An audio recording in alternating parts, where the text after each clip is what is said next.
Hello friends, welcome to asked recipes.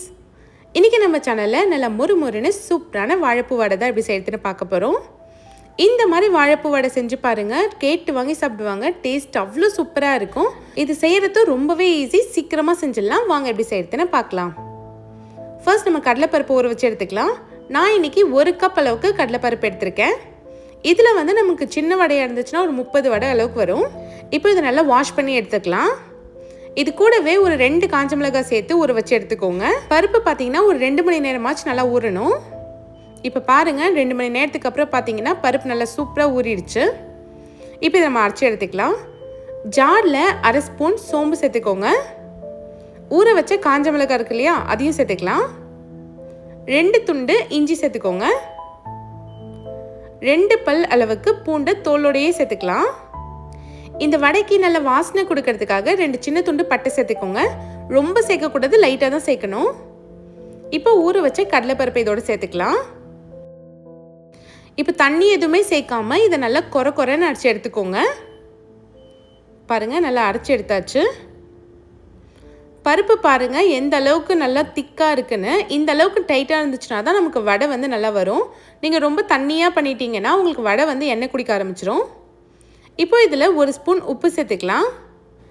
ஒரு medium size வெங்காயத்தை நல்லா பொடியாக கட் பண்ணிவிட்டு சேர்த்துக்கோங்க. 5 பல் அளவுக்கு பூண்டு தோலோடையே தட்டிட்டு சேர்த்துக்கலாம். நம்ம ஆல்ரெடி பூண்டு ஃபஸ்ட்டும் சேர்த்தோம், இப்போயும் சேர்க்குறப்ப நல்ல வாசனையாக இருக்கும். 2 கொத்து கருவேப்பிலையை கட் பண்ணிவிட்டு சேர்த்துக்கலாம். இப்போ நல்லா தாராளமாக கொத்தமல்லி தழையை கட் பண்ணிவிட்டு சேர்த்துக்கோங்க. இது கூடவே 1 கப் அளவுக்கு நான் வாழைப்பூவை க்ளீன் பண்ணி கட் பண்ணி வச்சுருக்கேன், அதையும் சேர்த்துக்கலாம். நீங்கள் வாழைப்பூ சேர்க்குறப்ப நல்லா ஃப்ரெஷ்ஷான வாழைப்பூவாக சேர்த்திங்கன்னா இன்னும் டேஸ்ட் நல்லாயிருக்கும். இப்போ இதை நல்லா மிக்ஸ் பண்ணி விட்டுடலாம். அந்த வாழைப்பூ பருப்பு எல்லாமே ஒன்று சேர கலந்து வரணும். நல்லா மிக்ஸ் பண்ணியாச்சு.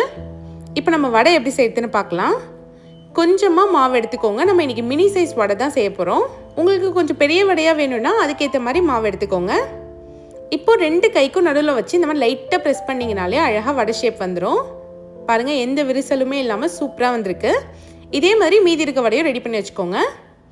வானலில் எண்ணெய் சூடானதும் ஒவ்வொரு வடையாக போட்டு பொடிச்சு எடுத்துக்கலாம். கேஸ் மீடியம் ஃப்ளேமில் வச்சுக்கோங்க. ரொம்ப ஹை ஸ்பீடில் வச்சிங்கன்னா மேலே மட்டும் உள்ளே வெந்து வராது.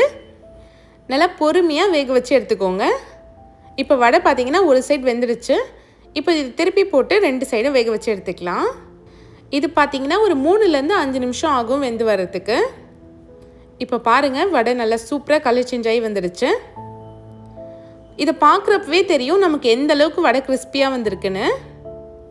அவ்வளோதான், நல்லா முறுமுறுன்னு சூப்பரான வாழைப்பூ வடை ரெடி ஆயிடுச்சு. இந்த வடையை நீங்கள் ஈவினிங் ஸ்நாக்ஸ்க்கு இல்லை டீ டைமுக்குலாம் சாப்பிட்டிங்கன்னா அவ்வளோ டேஸ்ட் சூப்பராக இருக்கும், நல்லா முறுமுறுன்னு. இந்த ரெசிபியை நீங்களும் கண்டிப்பாக உங்கள் வீட்டில் ட்ரை பண்ணி பாருங்கள். ட்ரை பண்ணிட்டு எப்படி இருந்துச்சுன்னு கமெண்ட் பண்ணுங்கள். இந்த மாதிரி நிறைய இன்ட்ரெஸ்டிங் ரெசிபிஸ் பார்க்க மறக்காமல் ஆஸ்ட் ரெசிபிஸ் சேனலை சப்ஸ்கிரைப் பண்ணிவிடுங்க. தேங்க்ஸ் ஃபார் வாட்சிங்.